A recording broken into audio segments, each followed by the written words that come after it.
မင်္ဂလာပါအချင်းကြီးလေးပြောပြမှာဖြစ်ပါတယ်ရှင်အချင်းကြီးဖြော်ဖို့တော့ကငြုတ်တီးသမယာတီးနနမင်းစက်တံဖြူဒါပဲလိုပါတယ်စက်တံဖြူငင်းတယ်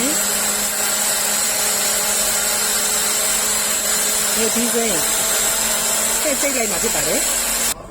ကြားတစုံသမယာတီးလေးလုံးအတုံးပြထားတာနော်ဒါရှိဒီတေးလေးနဲ့နော်သုံးစုံတမယာရီ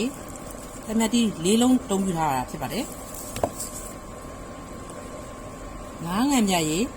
ပစွန်ထန်းငံပြရီနော်ပစွန်ထန်းငံပြရီညစုံထည့်ပါမယ်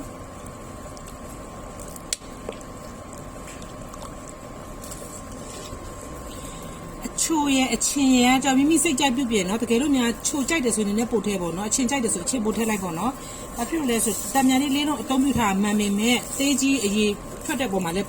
မူတည်လေးရဖြစ်ပါတယ်ရှင်ညာလေးအဖက်ရောထည့်လိုက်ပါတယ်ရှင်အရေးရောအရေးကလေနည်းနည်းလေးဖြစ်တဲ့အတွက်ကြောင့်မလို့ရေလေးနည်းနည်းထည့်လိုက်မယ်เนาะဒီလေးနည်းနည်းထည့်လိုက်ပါမယ်ရှင်အဲ့ဒါမှပဲကျိတ်လို့အစင်းပြေးမှာပါရှင်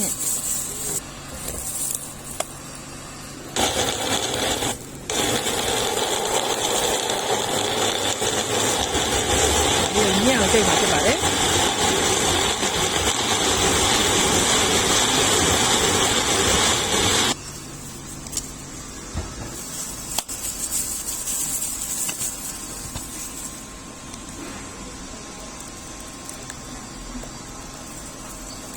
ဒီနေ့နဲ့ချီလေးရပါပြီတကယ်လို့ညချီလေးနည်းနည်းမြည်ကြည့်ပေါ့နော်အချုံငန်းကတော့မိမိစိတ်ကြိုက်ပြန်လဲပြုပြင်လို့ရပါတယ်ရှင်ဒါပါပဲရှင်မထည့်ပါဘူးရှင်နည်းနည်းမြင့်အမြင့်လေးမရှိလို့ပေါ့နော်ဒီချိန်တိတ်မကောင်းလို့ပါနည်းနည်းမြင့်အမြင့်နဲ့ဆိုရင်ပုံမွေးပါတယ်ရှင်တော့စားကြည့်ပါအောင်ရှင်အားလုံးအဆင်ပြေကြပါစေရှင်ကြည့်ရှုပေးတဲ့အတွက်ကျေးဇူးများတင်ပါတယ်